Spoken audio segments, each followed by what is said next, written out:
الحمد للہ رب العالمین والصلاة والسلام علی رسول کریم. Honorable guest Dr. Ali Al-Ghamdi,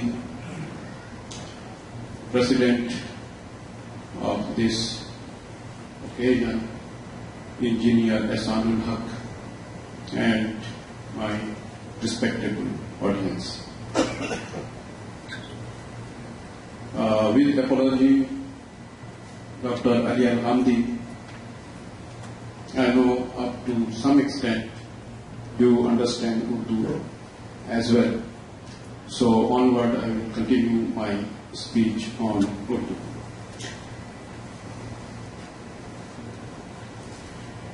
میرے عزیز دوستو، مجھ سے پہلے جو حضرات پاکستان اور تحریک پاکستان کے حوالے سے گفتگو پیش کی، قابل قدر ہے، اور میں نے اپنے مطالعے کے حوالے سے، اپنی تحقیق کے حوالے سے جو کچھ حاصل کیا ہے اس کا نچوڑ میں آپ کے سامنے پیش کرنا چاہوں گا. پاکستان دنیا میں ایک منفرد ملک ہے. اس کی انفرادیت اپنی جگہ ہے، اور اس ملک پہ دنیا کی تمام ملکوں کی نگاہ ہے. اس کے کارنامے اور اس کے خواص یہ میرے تقریر کے ساتھ ساتھ یہاں ہوتی جائے گی، مگر دنیا سیاست میں تحریک پاکستان ایک ناقابل تردید عظیم الشان کارنامہ ہے.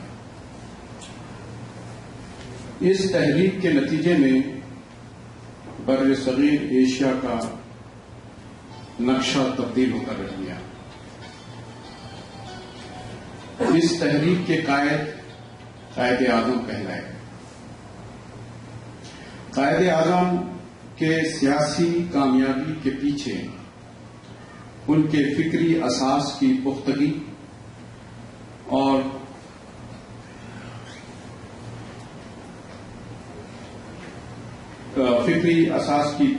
کو خاص عمل دخل حاصل ہے، اور شروع سے آخر تک اس میں دراڑیں پڑی اور نہ وہ اس راستے سے ہٹے. سوال یہ ہے کہ ان کی فکری اساس کیا تھی؟ اول، آئین اور قانون کے دائرے کے اندر رہنا، اور دوم، اسلامی روایات کی پابندی کرنا. قائد اعظم کی پوری سیاسی کردار سب کے سامنے ہے. ان کی چند مثالیں میں آپ کے سامنے پیش کرتا ہوں. اسلامی روایات کی پابندی کے حوالے سے دو واقعہ میں آپ کے سامنے پیش کروں گا. ایک یہ کہ جب قائد اعظم قانون کی تعلیم حاصل کرنے کے لیے درسگاہ کا انتخاب کرنے کے لیے لندن پہنچے، تو انہوں نے اس درسگاہ کا انتخاب کیا جس کے اندر وہ فہرست آویزاں ہیں جس میں دنیا کے ماہر قانون دان کا نام درج ہے جنہوں نے دنیا کو ایک نمایاں قانون دیا. اس فہرست میں سب سے اوپر جو نام ہے وہ نبی کریم صلی اللہ علیہ وسلم کا ہے. اس درسگاہ کا آپ نے انتخاب کیا. دوسری وابستگی قائد اعظم کی اسلام کی پابندی کے حوالے سے کہ جارج سکس دا کنگ، اس نے اپنی تاج پوشی کے لیے جو دعوت نامے بھیجے لوگوں کو، ان میں سے ایک دعوت نامہ قائد اعظم کو بھی ملا اور زہرانے پہ ان کو بلایا گیا. انہوں نے یہ دعوت نامہ یہ کہہ کر واپس کر دیا کہ یہ رمضان کا مہینہ ہے اور بحیثیت مسلمان میں زہرانے پہ نہیں آ سکتا. اب آئیے ہم ان عوامل پر غور کریں جن کی وجہ کر ہمارے قائدین تحریک پاکستان برپا کیا۔ اگر ہم بغور مطالعہ کریں تاریخ ہندوستان کا انگریزوں کے قبضے کے بعد، تو پورے ہندوستان میں آپ کو 3 نمایاں وجہ نظر آئیں گی کہ مسلمانوں نے علیحدہ وطن کے لیے کیوں تحریک چلائی۔ پہلی وجہ ہندو مفسد مصنفین کا کردار، جن میں کالی چرن شرما، سوامی سردھانند، مہیش راجپال، ان کی تحریریں مسلمانوں کو بے حد آزار پہنچاتی رہیں۔ نبی کریم صلی اللہ علیہ وسلم کی توہین آمیز تحریریں عام کی جاتی رہیں، اور اس وقت کی عدالتیں مسلمانوں کو انصاف مہیا کرنے میں لیت و لال سے کام لیتی ہیں۔ نہ صرف یہ بلکہ امن و امان کے حوالے سے بھی اس وقت کی جو سول ایڈمنسٹریشن ہے اس کے بھی تمام تر جھکاؤ اکثریت کی ہندو شرط پسندوں کی طرف ہے۔ دوسری وجہ شرط پسند ہندو تنظیمیں، جس میں شدھی تحریک، ہندو سبھا، ہندو سنگھٹن، RSS، ان کی اسلام اور مسلمان دشمنی اتنی بڑی کہ مسلمانوں کو اپنی جان مال کی حفاظت کے لیے اور راستہ نظر نہیں آیا سوائے اس کے کہ وہ تحریک چلائیں۔ تیسری وجہ شرپسند ہندو لیڈران، مالوی جی، ڈاکٹر منجے، لالا لجپت بلبھ بھائی پٹیل، ان کی شرپسند تقریریں پورے ہندوستان میں مسلمانوں کے خلاف آگ بھڑکاتی رہی، مگر ان کو روکنے کے لیے حکومت کی طرف سے کوئی خاطر خواہ قدم نہیں اٹھائے گئے۔ اس کے نتیجے میں چند واقعات صرف آپ کے سامنے تاریخ سے پیش کرتا ہوں۔ اپریل 1926 کے اخبارات کی رپورٹ کے مطابق ہندوستان میں جتنے فساد ہوئے ہیں، اس کا مطلب اپریل 1926 سے پہلے بہت فساد ہو چکے تھے۔ ان میں کلکتہ کا ہنگامہ یقیناً سب سے زیادہ ہولناک تھا۔ مسلسل 1 ہفتے تک قتل و غارت، لوٹ مار، آتش زنی اور تباہ کاری جاری رہا۔ اپریل 1926 کی ایک رپورٹ کے مطابق ہندو گنڈوں نے ایک مسجد کو شہید کر دیا، اور ہندو اخبارات اس کا عذر یہ پیش کیا کہ یہ مسجد دریائے جمنا کے راستے میں ہے اور ہماری عورتیں اس راستے سے اشنان کرنے جاتی ہیں، غسل کرنے جاتی ہیں۔ اگر مسلمان اس مسجد میں رہیں گے تو اندیشہ ہے کہ کہیں وہ ان کو اغوا نہ کرے۔ اس مسجد کے ٹھانے کے بعد مسلمانوں نے مقدمے طے کیے، مگر عدالت انصاف مہیا کرنے سے قاصر رہی۔ اس کے علاوہ ہم دیکھتے ہیں بریسال بنگال کا ہنگامہ، جس میں مسجد کے سامنے ہندوؤں کے جلوس سے پیدا ہونے والے فساد تھے، لاڑکانہ کا فساد، اور اس فساد کے پیچھے حزب عدل ہندو سنگھٹنی کے مفسدانہ ذہن کام کرتا رہا۔ اندور میں مسلمانوں کا قتل عام، یہ سب میں تاریخ آپ کو 1930 سے پہلے کی بتا رہا ہوں۔ اندور میں مسلمانوں کا قتل عام اور مسجدوں کی بندش، پانی پت دلی میں جبران گائے قربانی پر پابندی، پبنا بنگال میں ہندو مسلم فساد اور ہندو بلوائیوں کی بربریت، راولپنڈی اور لاہور میں مسلم سکھ فساد، آرا، کٹارپور اور بتیا میں مسلمانوں کا قتل عام۔ ایسے حالات میں مسلمانوں کو اپنی سماجی، ثقافتی، سیاسی، معاشرتی، مذہبی اور معاشی روایات پر عمل پیرا ہونے میں شدید مشکلات کا سامنا ہے، اور یہی دو قومی نظریے کی انتہا تھی۔ یہاں سے دو قومی نظریے کی پروان چڑھی۔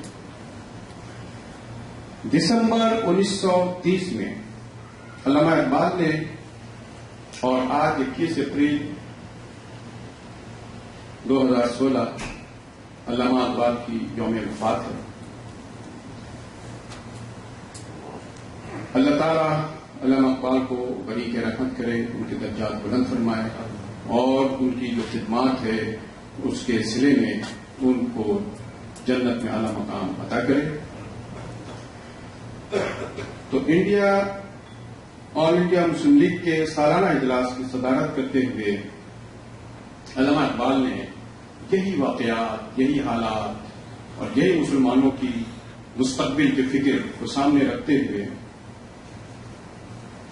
پاکستان کا تصور پیش کیا۔ پاکستان بننے کے بعد 21 اپریل 1948، چونکہ پاکستان بنا اگست 1947، اپریل گزر چکا تھا، تو 21 اپریل 1948 علامہ اقبال کی پہلی برسی منائی گئی اور سرکاری طور پر تعطیل کا اعلان کیا۔ ایک اور نقشہ میں صرف آپ کو بتاتا چلوں، یہ بات ہے گزشتہ سیلاب کی۔ ایک باہر کے اخبار نے یہ نقشہ دیا تھا کہ پاکستان میں یہ دہشت گردی ہو رہی ہے، پاکستان میں وہ دہشت گردی ہو رہی ہے، تو اس اخبار کے جرنلسٹ کو بھیجا گیا اخبار نے کہ تم بھی کچھ کہانی وہاں سے لے کر آؤ، اور وہ جرنلسٹ کہتا کہ میں آیا اور پاکستان کا دورہ کیا، اور پھر میں نے جو کہانی لکھی وہ بڑی منفرد تھی۔ اور وہ کہانی کیا تھی؟ اس نے کہا کہ لوگوں نے پاکستان کا جو نقشہ دراصل پیش کیا ہے وہ پاکستان کا صحیح نقشہ نہیں پیش کیا ہے، میں نے جو دیکھا وہ میں لکھتا ہوں۔ اس نے کہا سیلاب کا زمانہ تھا، لوگ چاروں طرف پریشان تھے، میں اسی کیفیت کو جاننے کے لیے نکلا تو میں نے دیکھا ایک شخص جمے ہوئے سیلاب کے پانی کو نکال رہا ہے اور لگا ہوا ہے۔ میں نے پوچھا کہ بھائی کیا کر رہے ہیں؟ کہ یہ بستی ہے، یہ باقی لوگ بھی لگے ہیں، میں بھی لگا ہوں۔ کہہ رہا کہ میں دوسرے دن گیا جائزہ لینے کے لیے دوسری طرف، تو دیکھا کہ وہی شخص کھانا پکا ہے، یعنی بڑے دیگ میں، اور بھی لوگ ہیں وہ بھی، میں نے اس کو دیکھ پہچان کیا، بھائی تم یہاں کا؟ کہا کہ آج اس چیز کی ضرورت ہے، یہاں لوگوں کو کھانا چاہیے۔ کہہ رہا ہے کہ میں ایک اور دن گیا کلینک کا جائزہ لینے، تو دیکھا وہی شخص ایک بچے کو بیمار بخار میں لپٹا دیے بیٹھا ہے۔ میں نے کہا تم یہاں کیا کرتے ہو؟ کہنے لگے یہ بچہ بیمار ہے، اس کو علاج کی ضرورت ہے، میں لے کر آیا۔ تو لکھتا ہے کہ یہ نقشہ پاکستان کا کوئی نہیں دکھاتا، ہمیں چاہیے کہ ہم پاکستان کا وہ نقشہ دکھائیں جو اس کا اصل ہے، اور جو نقشہ دکھایا جا رہا ہے وہ دراصل دشمنان پاکستان کی خواہش ہے۔ تو ہم ان کی خواہش کو رد کریں اور پاکستان کے اصل نقشے کو بھر کر سامنے لائیں۔ اللہ تعالیٰ مجھ سے بھی کام لے، آپ سے بھی کام لے۔ آخر دعوانا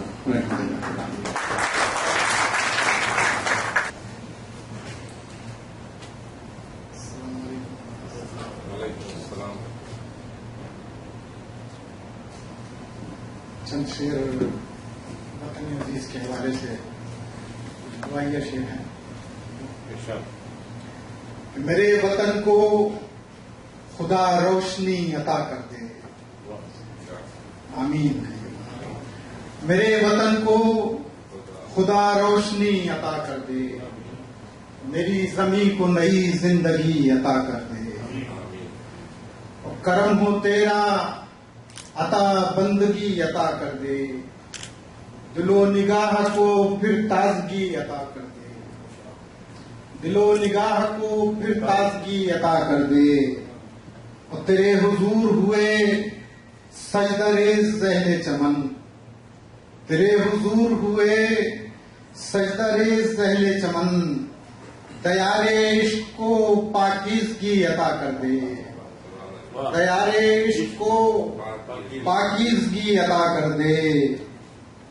عمل ہو ایسا کہ روشن ہو نسبتیں تیری، عمل ہو ایسا کہ روشن ہو نسبتیں تیری، ہمارے جذبوں کو وہ روشنی عطا کر دے، ہمارے جذبوں کو وہ روشنی عطا کر دے.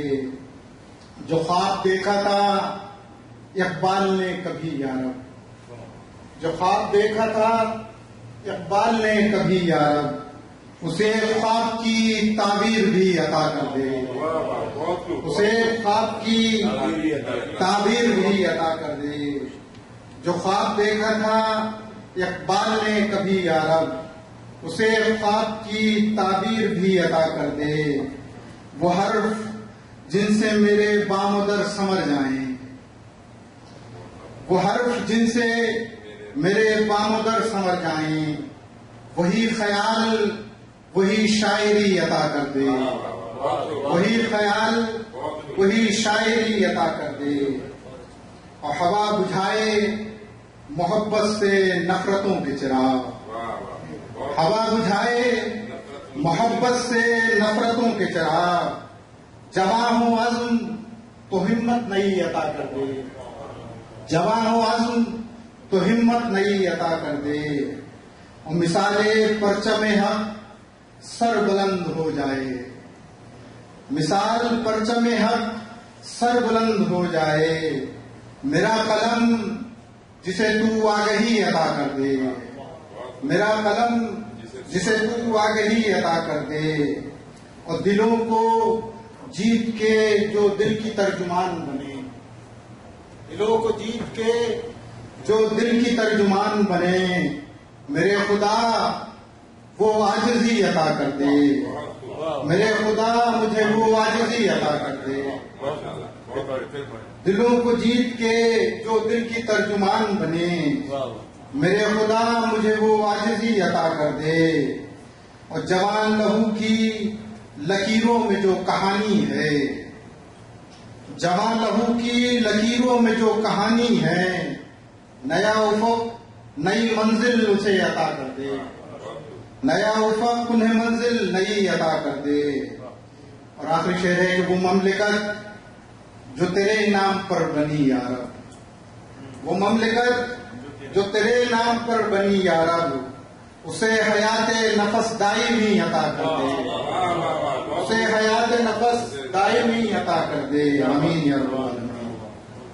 میرے وطن کو خدا روشنی عطا کر دے، میری زمین کو نئی زندگی عطا کر. بسم اللہ الرحمن الرحیم، والصلاة والسلام على أشرف المرسلين وخاتم النبيين سيدنا ونبينا وحبيبنا محمد وعلى آله وصحبه وسلم تسليما كثيرا. First of all, I would like to thank the Pakistan Writers Club Forum members for inviting me to be with you. I'm sure I don't have much to say which you don't know. And I think Brother Niyaz did not leave much for me to say.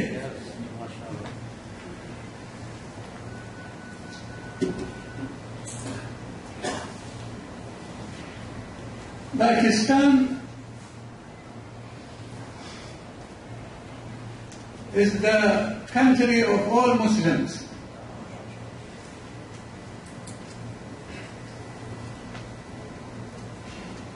And it was created on the basis of two-nation theory.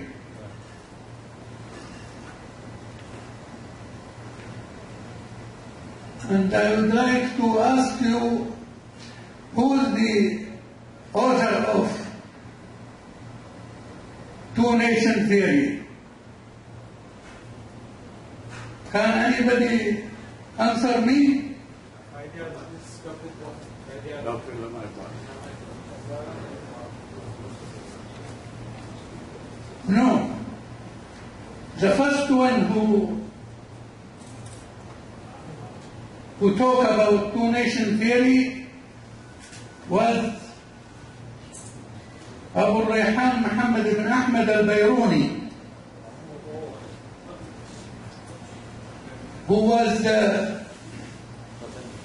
was born in 973,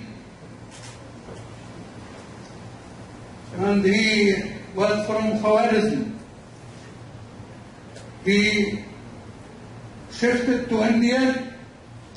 He first mastered Arabic, Persian, Turkish, and then he came to India and he mastered Sanskrit.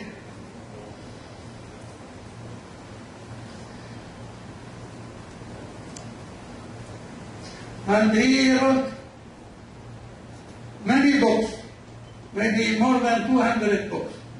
But the main book he wrote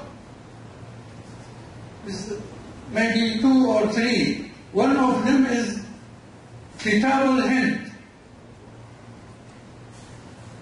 In Kitab al-Hind, he mentioned that that Hindus are hating Muslims. And he said that Muslims and Hindus cannot live together.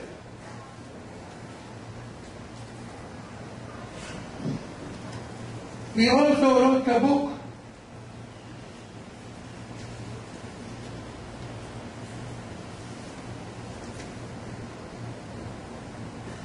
by the name of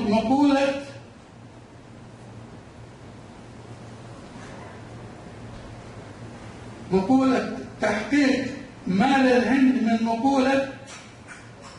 مقبولة في العقل أو مردودة, which can be translated into critical study of what India says, whether accepted by reason or refused. In this book he has mentioned about the customs and traditions of the Hindus in their lives and in their marriage and what else.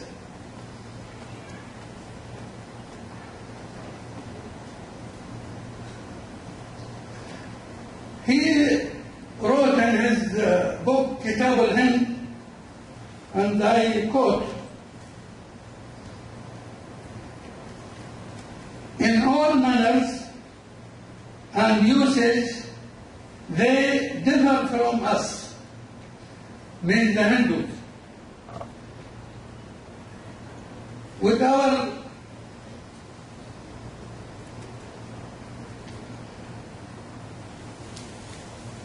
to such a degree as to frighten their children with us, with our dress and our ways and customs. They frighten their children with us, with our dress and our customs.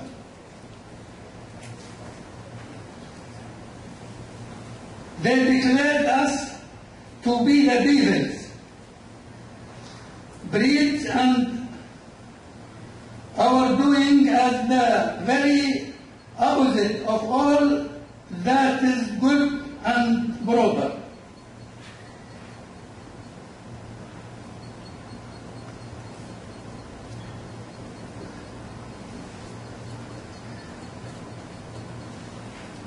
He also wrote in that book that he compared the equality of Islam and brotherhood of Muslim society with the inequality of the Hindu caste system.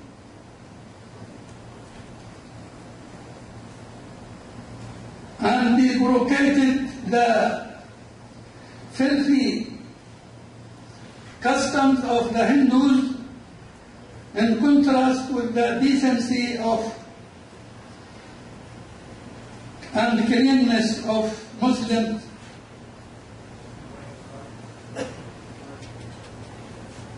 This was mentioned in Kitab al-Hind. So many consider him, who read his writing in Kitab al-Hind, as the real author of two-nation theory. After that, of course, you know, many developments happened. The Mughal rules, and then the British, and after the revolt of 1857, Muslims were blamed for the revolt, and they were suffered. They suffered too much under the rule of British because they considered them as the causes of the revolt. And after that, Sayyid Ahmad Khan and his companions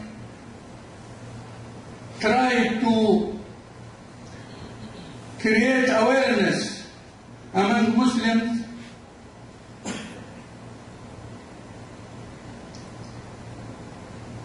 and later on Qaid Azam was a member of Indian National Congress, and he was trying to create unity between Muslim and Hindus. But he reached a point when he realized that Muslims will not get their rights. After his 14 points were rejected, and ultimately he has to leave the Indian National Congress and joined the Muslim League, All India Muslim League. And he revived the two-nation theory.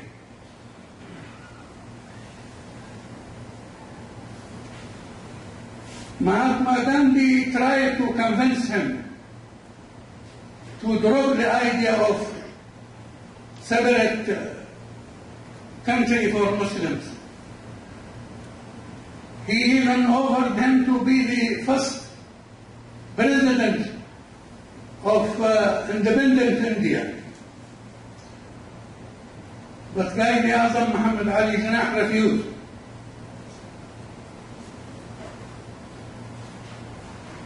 He even has differences with the Allama Iqbal, because Allama Iqbal was convinced before Qaid Azam that Muslims will need a separate country to live in. But ultimately they agreed. And unfortunately, Allama Iqbal died before the Lahore Resolution or Pakistan Resolution, in which the leaders of the Muslims said that there is no way to accept anything less than Pakistan.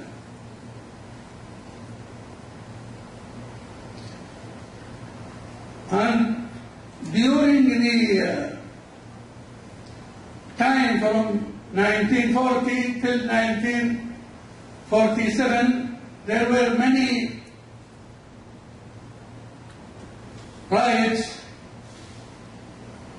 which made the British convinced that separation is necessity. And then 1947, Pakistan was born. And all Muslims of the world were happy.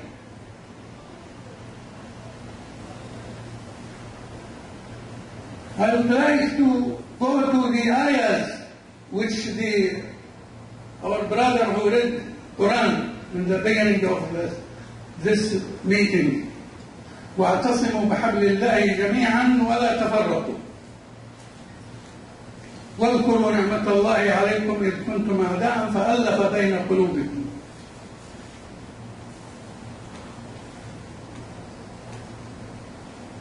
And the Prophet Muhammad said that you will be victorious and you will get the benefit of the worldly life by supporting your weak section of the society. And I would like to draw your attention to the stranded Pakistanis in Bangladesh who are suffering for the last 45 years. We as Muslims, not only the Pakistanis, will be asked by Allah why we left them. And you as the Pakistanis will be, and I consider myself one of you, will be asked why we did not work hard to give them their rights.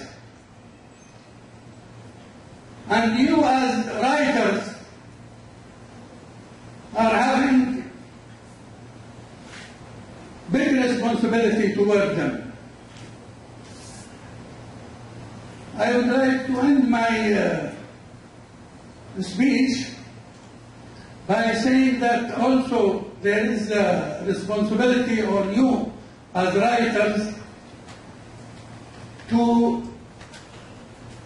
take care of the media. Media is forming all policies nowadays. So we should take care of them and defend Pakistan. There is one person who is writing maybe 2 or 3 articles in Saudi Gazette attacking Pakistan, defending India, defending Bangladesh, and attacking the idea of Pakistan. And I saw few who answered him, including Brother Ihsan al-Haq. It is your duty to answer such illogical people. And to say that Pakistan is one of the main powers in the world today.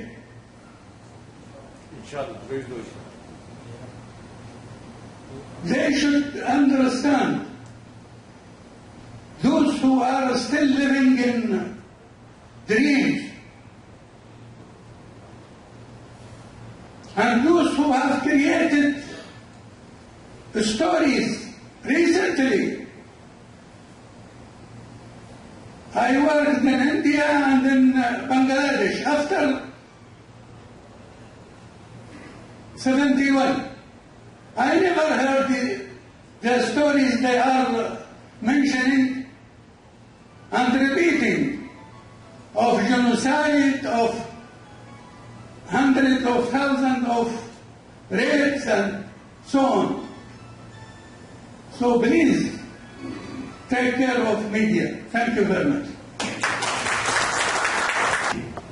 Namastu Sayyidina Rasulul Kareem, Inspector Dr. Ali Ramji, today's Chief of West, Sayyid Naz Ahmad, his team of Pakistan Writers Forum,